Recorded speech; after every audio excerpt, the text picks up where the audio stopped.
Welcome to the Daily Vibecasting. It is a dynamic feed today, a really interesting one.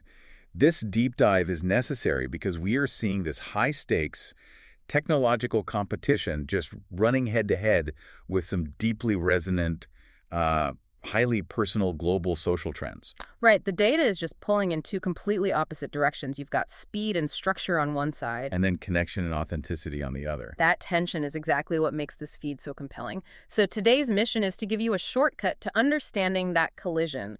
We're diving into the AI model wars, which are, hitting a fever pitch. We've got massive infrastructure projects, and then we're going to explore two powerful examples of completely viral, user-driven storytelling that really highlight what people genuinely care about right now. Exactly. We're looking at the digital arms race and the cultural response sort of simultaneously. Let's just jump right in. We dive straight into the AI agent wars, which are accelerating faster than, almost any other sector. Let's start with an update from @Elon Musk, who simply posted just one word. That simple post signals the release of Grok 4.1 fast. And what's fascinating here is the strategy shift it represents. Grok is focusing intently on becoming the best tool-using agent on the market. And how do we even measure that specific capability? It's through benchmarks, like the Berkeley function calling V4 benchmark. Grok apparently achieved 72% accuracy. Wow. Which reportedly surpasses heavyweight competitors like Claude Sonnet 4.5 and even what we're hearing about GPT-5. And function calling, for anyone tuning in, that's the ability of the AI to correctly identify, format, and then execute external code. So it's what makes it an agent, not just a chatbot. That's it, exactly. And it's not just about raw capability, is it? It's about efficiency for, the enterprise client. Precisely. They've introduced this massive 2 million token context window. Which is huge. It's enormous. We're talking multiple full-length novels. Huge. Yeah. But their key selling point, really, is consistency. They claim 3 times fewer hallucinations, positioning Grok as a cost-effective choice for enterprises. But the tech titans rarely let a claim stand unchallenged. On the very same day, the gloves were completely off because Claude responded with a massive claim, basically taking the coding crown right back. They posted. Introducing Claude Opus 4.5, the best model in the world for coding, agents, and computer use. Opus 4.5 is a step forward in what AI systems can do and a preview of larger changes to how work gets done. That is a direct counterpunch. Oh, absolutely. It's aimed directly at the core development community. Claude Opus 4.5 is boasting state-of-the-art performance by topping 2 critical benchmarks. First, SWE bench verified at 80.9%. And that measures what exactly? It measures how well an AI can replicate and then fix complex real-world software bugs. So a direct measure of its ability to debug, not just to generate code. Exactly. And second, Terminal Bench 2.0 at 59.3%. That's a measure of how well it can navigate and debug using command line tools.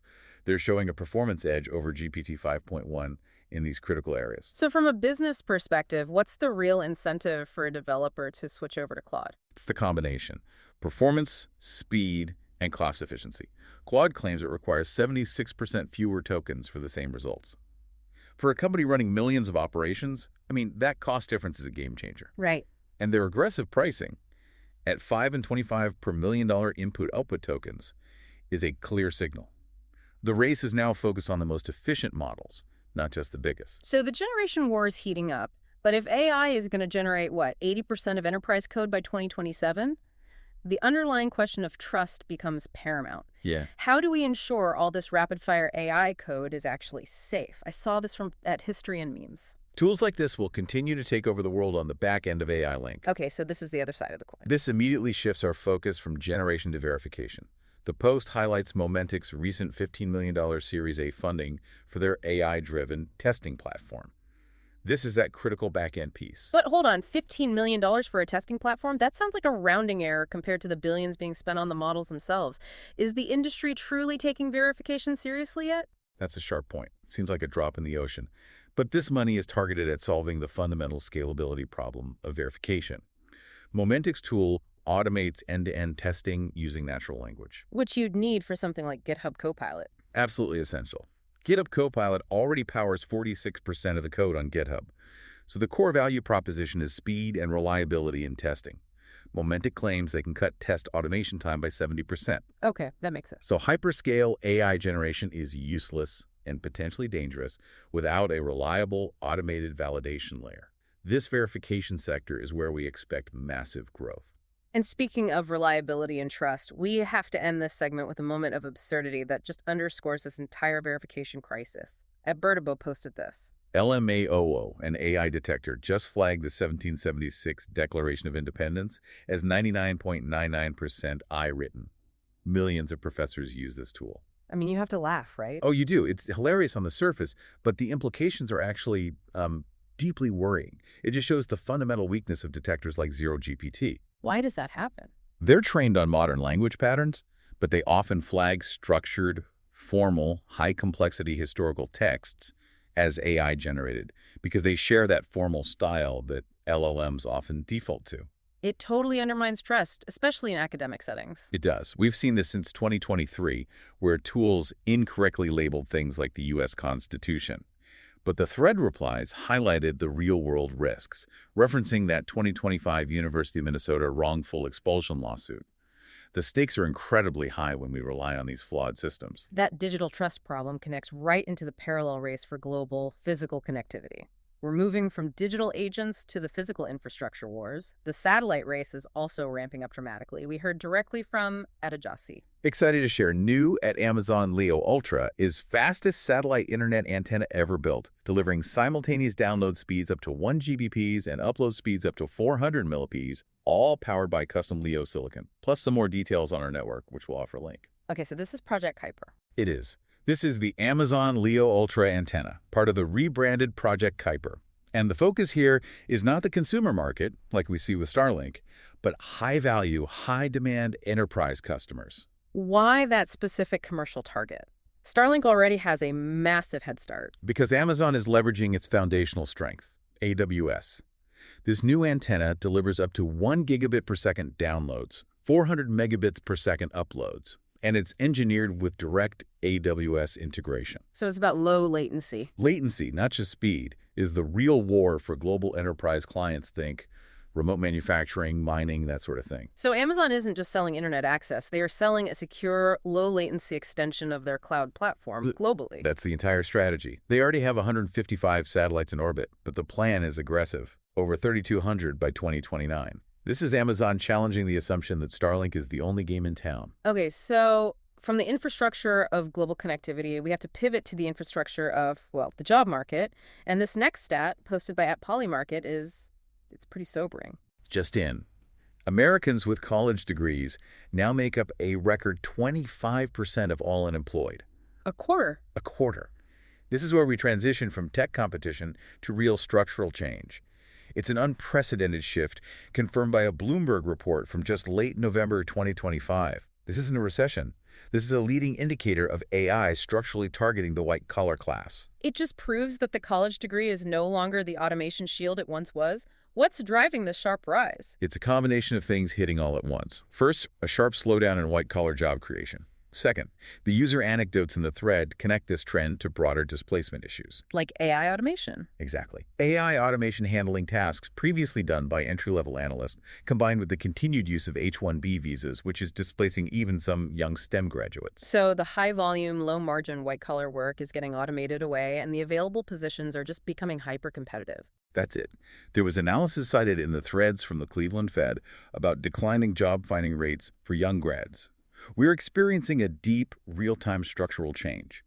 The economic model that promised upward mobility through a degree is now under serious pressure. That is heavy stuff. Now we take a necessary turn away from that and into the viral, messy, and wonderful power of human connection. The things that truly go viral aren't tech announcements, but simple, authentic questions. @Belegbadi noted this incredible trend. This is the most engaged post on Nigerian Twitter. And it refers to what? It refers to @BlowsUp1's simple, almost deceptively powerful query. What's the lore behind your header? That question just exploded. Over 363 million views, 59,000 quotes in just a couple of days. That's massive global visibility from such a simple prompt. What made it work so well? It was authentic, low barrier, and highly emotional. A profile header is personal, right? It's a choice. And by asking for the lore, it gave people a platform to share incredibly emotional stories. Triumphs, losses.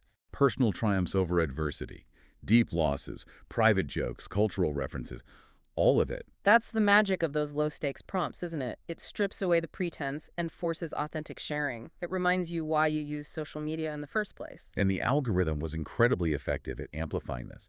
It turned casual curiosity into a massive communal storytelling event that revealed just deep societal resilience. And this next post channels that exact energy perfectly.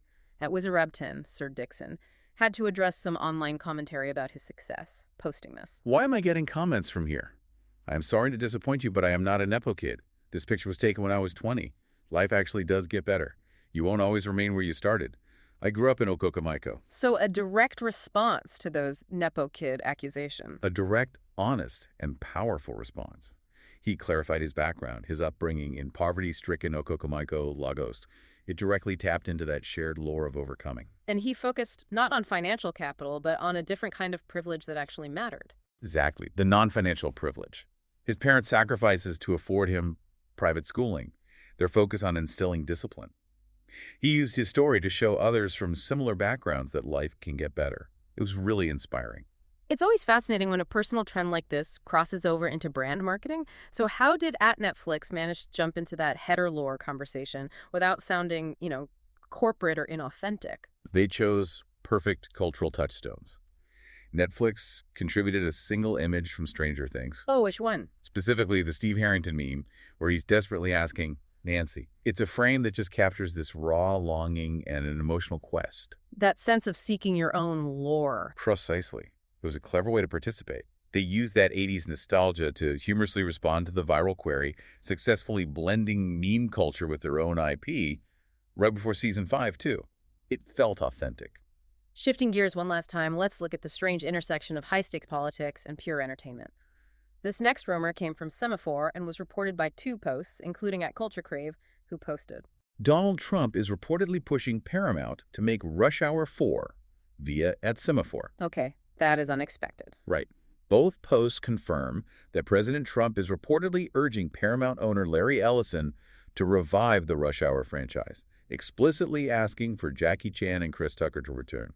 The original franchise was a global machine. It grossed over $800 million, but the momentum stalled years ago. Why this particular franchise? Why now? It connects to the strategic value of IP, especially during major corporate maneuvering. The report indicates this push aligns with a broader interest from the president in reviving certain 80s and 90s action films. And this comes during significant talk of a potential Paramount-Warner Bros. Merger. So it's a way of injecting high-visibility, nostalgic IP into the conversation, leveraging that merger uncertainty. It creates spectacle and conversation. Nostalgia is a highly bankable asset. And we are, of course, just reporting the Semaphore revelation here, noting how political interests are increasingly overlapping with entertainment industry decisions. And finally, closing with a reminder of the sheer unimaginable scale of modern influencer content that competes with these major studios. @MrBeast posted. Largest video floor in the world. I'm so excited for Season 2 of Beast Games Link. And the photo is wild. The photo teases Season 2 of Beast Games, his massive Prime Video reality competition. He's standing in what he claims is the world's largest colossal circular LED video floor arena, centered around a pedestal holding a $5 million cash prize. That is a facility built entirely for a single streaming competition. Its commitment to spectacle as a differentiator. Absolutely. When major studios are grappling with merging and budget cuts, MrBeast is just raising the physical stakes. Season 1 racked up over 2 billion minutes viewed globally. This massive investment signals that scale and spectacle are the only viable differentiators left in the global streaming war. What an incredible sprint through today's feed. We saw the high-speed, record-breaking tech competition with AI agents battling for coding dominance and Amazon aggressively building massive satellite infrastructure. And running parallel to that, we saw the human resilience.